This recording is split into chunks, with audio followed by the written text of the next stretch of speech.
Good evening. Thanks everyone for being here. It's an exciting day for the entire franchise. I'll be brief because we want to get on to Chris. It's his day. There are a lot of people to thank. I'm not going to go into all of it. The first is Mr. Sterling. He's been an incredible owner these last couple of years since I took over here, since we hired Vinny. He's given us access and basically any of the resources we needed to accomplish what is resulting in why we're here today. He's been supportive, and he's driven both myself and Vinny and my front office staff to drive home deals that would produce a superstar that this town deserves to have play for them and eventually bring a championship to the Los Angeles Clippers. So I want to thank Mr. Sterling for that. The other two people that deserve an immense amount of gratitude by this entire city is Leon Rose, Chris's agent, without whom none of this could have happened. Every time I kind of hit the point where I was banging my head against the wall and wanted to give up and move on, Leon made sure I didn't quit, and we worked on this thing together. And he fulfilled Chris's wishes about being here, and he fulfilled our dream of having Chris in a Clipper uniform. Most of all, I want to thank Chris. Chris has made a commitment to this organization. He wants to be here. He wants to bring a championship to Los Angeles in a Clipper uniform. He's been committed from the beginning. Del Demps, who's just a wonderful person and a great general manager with the New Orleans Hornets, gave us permission to talk to Chris probably about a week or 10 days ago. And I realized then that he knew more about basketball and my salary cap than I did. And I should probably defer to his wisdom. So when he told me that we were going to get a deal done and that he was going to be here, he made me believe it. And that's why we're here today. So on behalf of everyone in the Clipper organization, I want to thank Mr. Sterling, I want to thank Leon Rose, and I want to thank Chris Paul, and I'm going to turn it over to the guy you're here to see, which is CP3. This is way too much attention, by the way, and this is not my day. This is the Clippers' day, but I think for me personally, first of all, this is a humbling experience, and I'm so grateful and thankful to be here, but there's no way that I can talk about the future and what the future holds without paying homage to the city of New Orleans and its fans and the employees and my friends and family in that community who have made me who I am for the past 6 years. Anyone who knows me knows I'm a very emotional person, so this has definitely been an unbelievable time for me and my family because New Orleans took me in from day one as one of their own, and I will continue to do as much work there as possible within the communities. I have an after-school program there, and my kids in the after-school, it's called the CP3 After-School Zone there, and if y'all are watching this, I love you kids and I miss you guys, but I just want you guys in New Orleans to know that you'll always genuinely and seriously have a very special place in my heart. And I'm excited to be here in LA with this unbelievable franchise. There's so much history behind it. Everyone knows Blake Griffin. DeAndre Jordan just signed this deal. And then also my big brother, who I wish was up here, Chauncey Billups, who I'm excited to play alongside of. This is going to be an unbelievable experience. You have no idea how excited I am to play for Coach DeNegro right here. He was a great player in his day. I'm sure we'll have some shooting competitions and stuff like that a couple of days in practice, but I'm excited, like he said, to bring a championship here to L.A. in a Clippers uniform. Thank you, Chris. We'd like to have an organized Q&A session. There are microphones. If you wouldn't mind, wait until the microphone is given to you to ask the question, just for the sake of a better experience. And I think a good time to start would be with this man right here. Mr. Hill, would you like to get us going? Easy question, easy question. All right, Chris. Jim Hill, CBS 2 Sports here in Los Angeles. First of all, welcome to our city. Thank you. How stressful has this whole process been on you? Because most people knew you were coming to Los Angeles, didn't know where. And why did you make the long-term commitment to the Clippers that you did so soon? It's been tough, the past couple weeks. But I'm very fortunate enough to have a family and a very strong support system who's always been there for me since I was a kid. So That's one thing that I always knew, that, you know, everything happens for a reason. So, you know, instead of asking why me, I asked why not me. You know, so that helped me get over that hurdle. And then why did I make a long-term commitment? It's because I believe in this organization. I believe in the players here, and I want to win.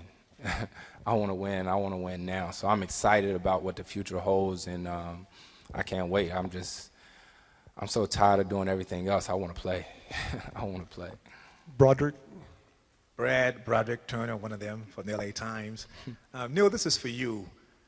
During this process, there was so much talked about the deal being dead, Eric Gordon not going, he is going, Eric Bledsoe, all these names were tossed out there.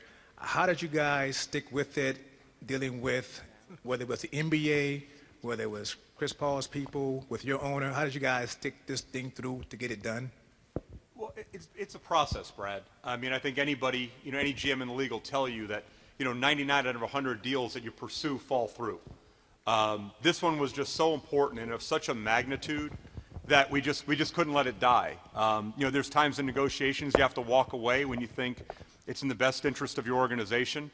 But like I said, you know, Leon kept driving, Chris kept driving. You know, his commitment to wanting to be here, is what inspired me to not give up. We did walk away at one point, and, you know, and I credit Dell Demps. You know, Dell kept driving home. He wanted to get a deal done as well, and, you know, he wanted to make sure Chris ended up in a good situation, and he wanted to have an opportunity to rebuild his franchise. So I think when it got to the point where both of our goals met at the same time, which was very late yesterday afternoon, after it looks like things had died for the previous 48 hours, we just kind of got in a room, you know, late yesterday, myself, Vinny, Andy, and got on with Mr. Sterling and just said, if we're going to take this quantum leap as a franchise, it's going to have to be with a superstar, and we just couldn't let the opportunity pass.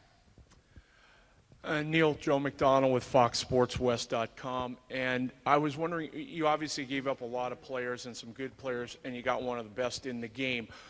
How do you plan to go about building the roster? I mean, obviously your starting five is there, but you got to get deeper. How do you plan on doing that? Well, you know, the same way that we got the assets to acquire Chris, which is patience.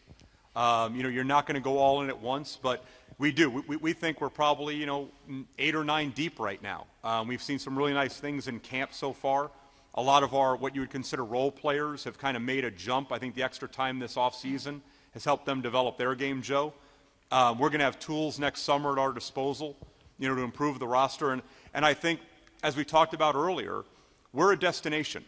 And I think that's the first part of this was, you know, we got a lucky ping pong ball bounce and we got Blake. We surrounded him with some good pieces, and when the time came to push our chips in the middle of the table to get a player like Chris, we did it. And I think now the opportunity to play with guys like Chauncey Billups and Chris Paul and Caron Butler and Blake Griffin and DeAndre Jordan is going to put us on the short list of places, you know, guys may be more amenable to coming to without the financial remuneration they're used to. Ramona? Hi, Chris. A lot of people have said that you guys are probably going to be one of the more exciting teams in the league. How do you be more than that? How do you win? Besides all the dunking that I'm going to be doing, you know, I'm not sure. I don't have all the answers right now, to tell you the truth, and that's what training camp is for, and that's what chemistry is all about. But I tell you one thing, nobody's going to work harder than us. You know, I can guarantee you that, and I told Coach that from day one, is that you don't have all the answers, especially when you've never played a game together. We've never had a practice together. But one thing about me and one thing that I know about the guys on this team, which really attracted me here, is that they love to compete. And I'm all about competition. Eric? I want to address this to Coach Del Negro. My name is Eric Pincus, hoopsworld.com. Coach, you have a number of point guards on the roster. I'm sure you're aware of that. How do you anticipate that working out exactly? I mean, is Chauncey maybe a starting 2 guard? Is Caron a guy who can play 2? How do you balance the pieces that you have right now? Well, it's a good problem to have. You know, it's an exciting day. There's no question, and we'll make it work. I mean, we're talking about you know, Chauncey Billups, a future Hall of Famer in my mind, and you know, Mo Williams has been an ultimate leader with this team and with his work ethic, and we'll find a way to make it work. We got quality guys, like I've said from day one. Not only are they great players, they're great people, and we have great character guys. So it's about winning. And the guys that help us win the most games will be the ones out there. So there's always competitive. It's always competitive. There's always competition. But as long as we're all pulling in the same direction, we'll find a way to make it work. It'll start, tomorrow in practice, and we'll just every day we'll find a way to get better. But it's not going to happen overnight. There's a ton of expectations, which are great, but we have to have a plan in place, which we do, and now we have to go execute it even more, and then let Neil go to work and execute some more things to make us even better. So the process never stops, but obviously this is an exciting day, and just looking forward to getting to work with Chris and Chauncey and get everybody on the same page as quick as possible. And the more point guards we have, the less I have to go against. You know what I mean? So that's cool. Next question from the field. Chris, Ted Sobel, KFWB Radio LA, your flagship sir. station. Welcome.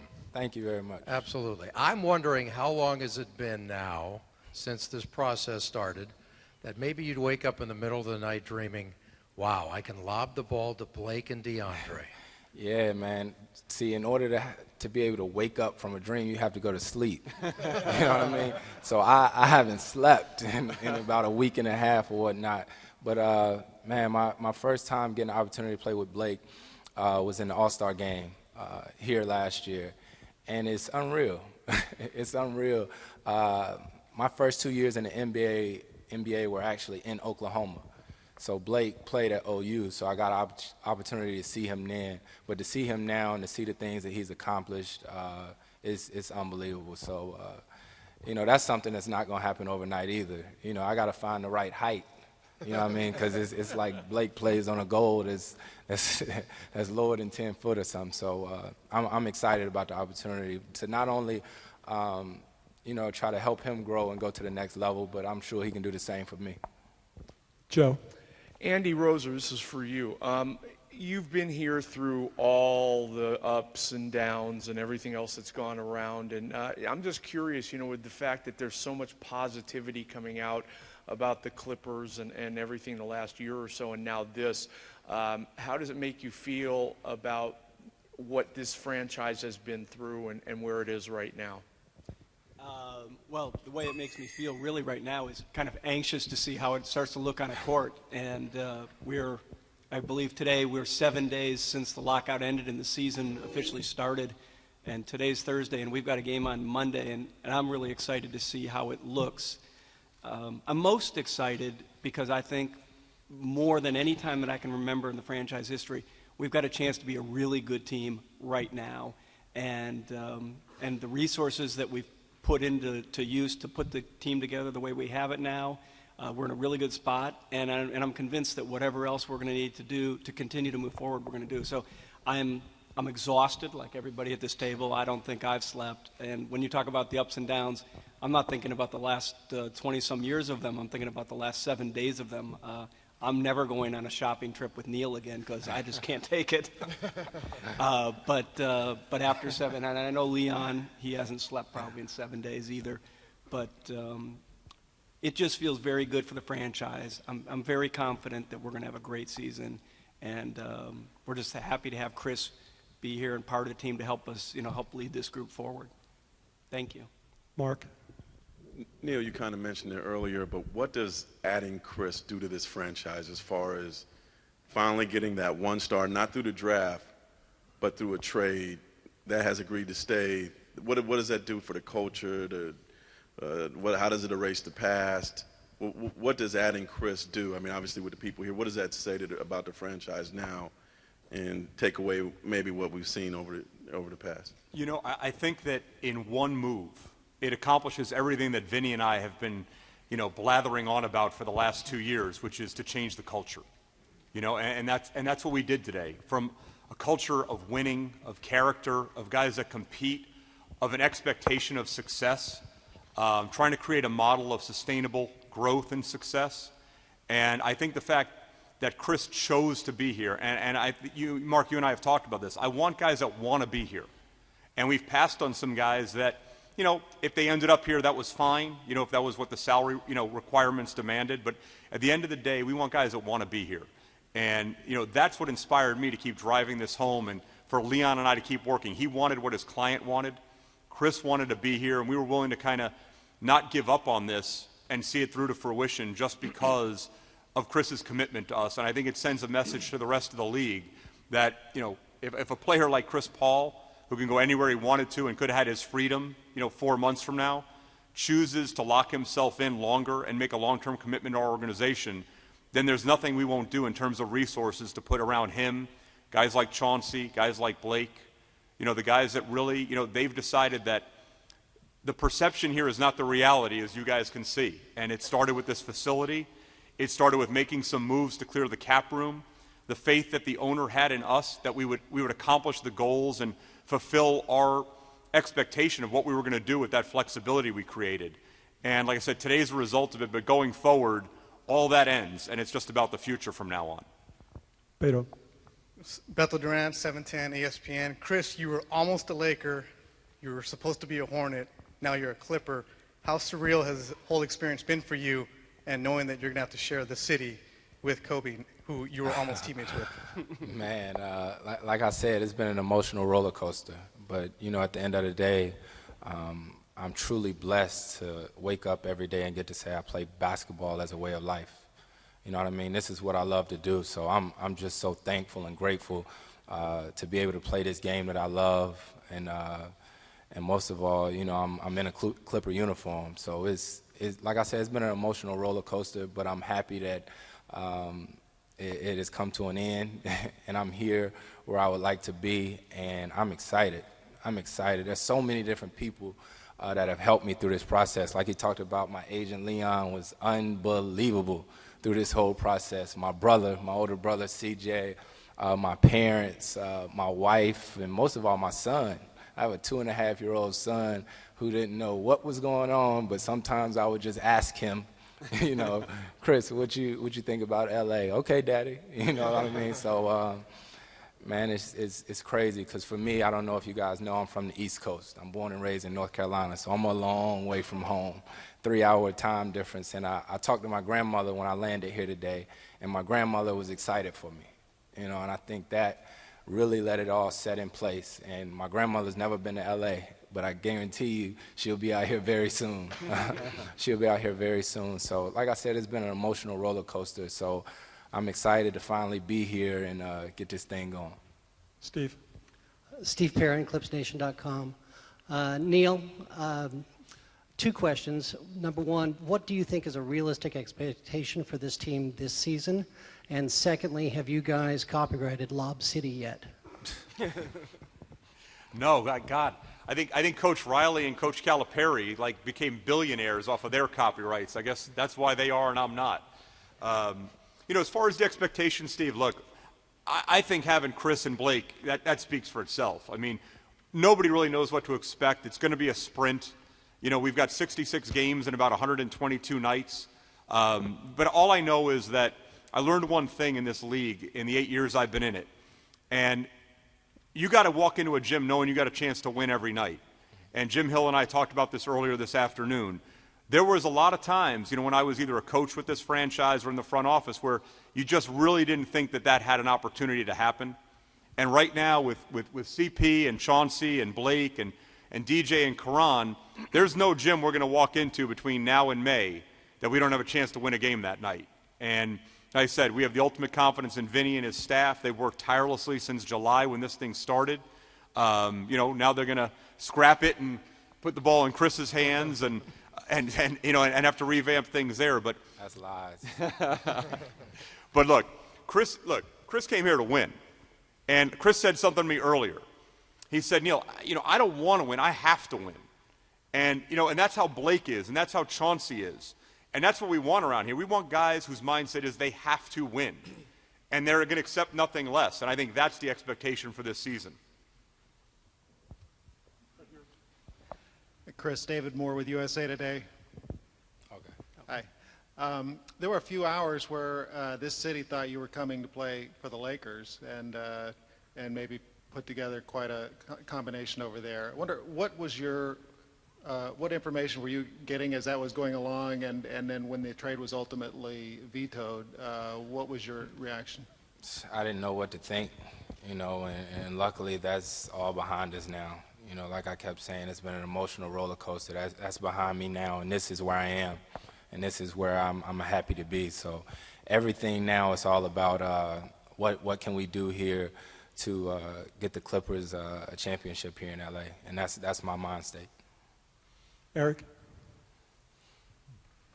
I'm sorry. Oh. Chris, Darren Horton with KTLA.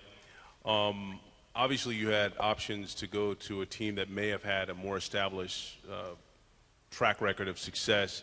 What was it about the challenge of building something here with the Clippers that you found enticing? Man, along with the history, obviously Blake, DeAndre, and the different pieces here. I mean, you don't know me very well, but if you did, you would know that I'm crazy competitive. You know what I mean? And I think that's what makes me the player that I am, is that I just have to compete. You know, so knowing that, you know, they've never won a championship here, you know, I wanted to be a part of something like that.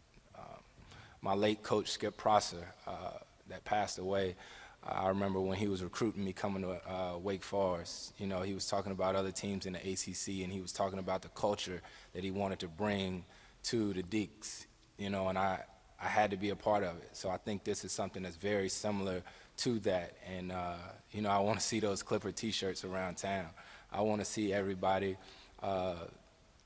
filing in the Staples Center to see us play. You know what I mean? And at the end of the day, I want to win. Eric? No, this is for Neil. Congratulations on what I imagine was a difficult process. And clearly you have a nice prospect, or more than a prospect, tremendous player coming in. My question is, what was given away was a player, Eric Gordon. Just the other day you were saying you were in contract negotiations for an extension, and the Minnesota pick is gone, and of course Chris and Farouk. And I'm just curious as to, you know, what was the tipping point perhaps on giving up assets like an Eric or the pick, or what made the final decision that resulted in this? Neil. No, oh, him. Chris. That's the final decision. You know, we just looked. You can't win a championship without stars. And you know, we took the last few years. We think we've drafted, at a high level. We accumulated assets, and it just came to the point where it was time to push our chips into the middle of the table, and reach for the big prize. And you know, we as an organization, Vinny, Andy, myself, Gary Sachs, our director of player personnel, the assistant coaches, we all kind of got in a room and we just realized we could continue this gradual growth pattern and follow that business model, or we could go all in. And I think that's what we did. You know, I think those guys are going to have great careers. Eric's a terrific player. I think he's one of 2 or 3 of the best young two guards in the NBA. Farouk's going to be really good. That draft pick has value, but you know, you got to give action to get action. And we gave up value, and we got what we like to think is more value in return, because we got a big time chance now to be a major player in the league with the combination of Chris and the rest of the roster. Pedro. Neil, Pedro Moore, ESPNLA.com. You know, there's been a lot of talk that these off-season deals you've made have been kind of a preemptive strike to get Blake to stay, you know, when his rookie deal is up. What kind of stuff will you do with Chris then, you know, in the next couple of years to convince him to stay? Hey, I don't have to convince Chris, because as soon as Chris and Blake get on the floor with the rest of our roster and we start winning games, that's all these guys are about, Pedro. You know, Blake is a key to the future of this franchise. Blake cares about winning. So the moves that we make are winning moves. We're trying to bring guys in here that can win games at a high level, that are a contender for championships every year. That's what's important. It's not about names or resources or how much money you spend. It's about putting pieces on the floor that can win at a high level. If Chris didn't think, and you can ask Chris, if Chris didn't think that we were that close to winning at a high level, believe me, he wouldn't be sitting here right now. Kevin. Kevin Arnovitz, ESPN.com. Neil, now comes the business of filling out the roster. You've got some trade exceptions, a little room here and there. What specifically are you looking for to kind of flesh out the roster? Well, I guess I can make 29 trade calls right now in one sitting. Look, we need another big man. I mean, we need a 5. I think that's key. I mean, I don't know if there's ever been a backcourt with 3 all-stars with Chris and Chauncey and Mo. Randy Foye is still a big-time piece for us. I mean, his versatility. Bled is, I think, one of the most talented young guards in the league in terms of upside and his physical ability. We're good at the 3. 4s, we're really comfortable at the 4. I think you guys are going to be pleasantly surprised. Brian Cook hasn't missed a shot in about a week and a half. Trey Tompkins is going to be a terrific young player. But we need someone behind DJ. We need someone with some length, someone that can defend the low post. We do have a trade exception. We've got the $2.5 million mini mid-level. And, we're going to get back to the drawing board. But, we wanted to enjoy today. We were making phone calls earlier. Vinny was actually up there watching film with the assistant coaches on some guys we're looking at via trade or free agency. And I think that's pretty much the last hole to shore up for this offseason. I think we're back here now. Back here. Adrián García Márquez, Deportes Univisión. Y Chris, cuéntame tantito cómo ha sido tu proceso para pensar en cambiar la percepción de esta organización. Como siempre, en una gran ciudad como es Los Ángeles, tienes a los Lakers, en este caso el segundo equipo siendo los Clippers. ¿Cómo, mejor dicho, vas a cambiar la percepción y cómo o cuál era tu percepción precisamente de los Clippers antes, vamos a decir, antes de Blake Griffin? Yeah, you could do it in English. I'll do it in English. Here you go. I speak Spanish a little bit too. I took oh, it you in do? college. That's yeah, what I was going to ask you. I do. I speak Spanish just a little bit, but you was talking way too fast. Way too fast. Well, but that's the question here is, there's a certain perception, 2 teams in LA, Clippers being the second team in Los Angeles. What was your perception prior to Blake Griffin? What's your perception? How do you think you're going to change that perception being a Clipper now? Well, obviously, the perception is the other team obviously has won championships and things like that, and at the end of the day, it's all about winning, But I definitely think Blake has did an unbelievable job, and you cannot take anything away from him about how he has changed the culture here in LA. So me, I'm not coming in here to take anything away from it. I'm coming here to join and be a part of it, and hopefully, like I said earlier, we can just grow together. As far as basketball players and continue to change everything. And hopefully the first thing that we change here about this organization is bring them a championship. That's what we play for at the end of the day. We'll do that after this, all right? Because I don't want anybody to talk about it if it's a little rough. Teddy. Where are we? Chris, I keep hearing it over and over. The only gamble in this deal are your knees and how you've come out of what you've done during the offseason. Can you describe exactly the process and in your physical condition? Are you close to 1,000%? I'm good. You want to play? Yeah, I'm good. Nah. I said, you want to play? Right here.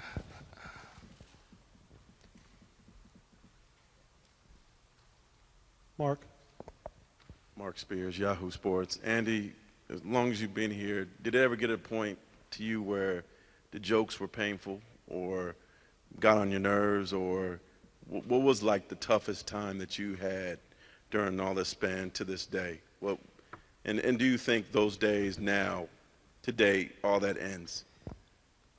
Oh, it's all behind us. I'm kind of a quest guy, and I feel like I'm on a quest to help us bring a championship to this team.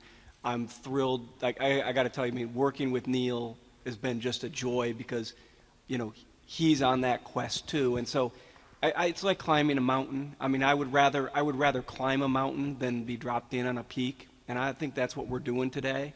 And I think that Blake has made that journey more enjoyable for all of us and less of a challenge. And I think Chris joining us today, it just feels like I've got more and more people are helping us get through it, and that they're lifting that load off of me. And so I'm happy to be part of it. You can't stop until you get to the end and get that championship. But I feel right now like all of us would have another week or month or year of sleepless nights to do whatever it took to keep going forward and get us closer and closer to that. So I guess I'll have to wait till after Chris and Blake bring it to me, and you can ask me then. But It means a lot to this organization. It would lead a tremendous amount to our owner, Donald Sterling, who's owned the team for 30 years and who's kind of pushing and prodding and kind of desire to see us take that next step has pushed me and Neil and Vinny to kind of take the steps that led us here today. And so I don't know what it'll feel like, but I know this. Like, I feel like we're on that journey right now, and I'm excited to see how much progress we can make on it right when we start the season. Another CP, Chris Palmer. What's up, Chris? Chris Palmer, ESPN, the magazine. Where you at? Hey, when the deal became official, did any of your peers, LeBron, Melo, D. Wade, did any of those guys reach out to you? And if so, what were those conversations like? All of them. All of them. All those guys did. Rip Hamilton, David West, all those different guys that I have connections with, and they were, just happy for me. You know what I mean? Those guys are like brothers to me. Trevor Ariza, who actually been with me day in and day out through this whole process, Jared Jack, those guys are like brothers to me, and they just wish nothing but the best for me. And those are people that I'm with all the time. And I think that's the thing that helps this transition also, is that I've been fortunate enough to be on teams in New Orleans where I've always been around not only some good basketball players, but a great group of guys, because I think that's what it takes in order to build a championship team. And, knowing Blake off the court, knowing DeAndre and Caron Butler, these are like not just good basketball players, these are good people. So, we spend a lot of time together. I'm going to be with these guys more than I'm with my wife and my son. So anytime you can enjoy being around people just as much as you enjoy playing basketball, I think it helps out a lot. Do I remember when I first met Blake? Was he in college? He might have been in college, or he was in high school. Yeah, he was in high school because his brother Taylor was playing at Oklahoma. Yeah, I would have never thought that would be the kid jumping on top of the backboard now, I'll tell you that much. But I'm excited about it now. Any other questions from the floor? We have time for one more. Anyone that hasn't asked the question that wants to? Ramona, this will be our last question. Hey, Chris, Neil put some words in your mouth earlier when he said that you don't just want to win, that you have to win. Can you explain why that is? Can I explain why that is? It'll probably take me a long time to explain why I have to win, but part of it is because of my older brother that's sitting out here somewhere. I'm just like that. I mean, if I'm playing cards, I just have to compete. Guys that know me that's on my team, if we're just standing around after practice and we're just shooting around, I don't want to just shoot for fun. Like, I have to compete. Like, some people say it's a good thing, some people say it's a bad thing, but at the end of the day, that's who I am, and I'm fine with it. So that's why I say I don't want to win.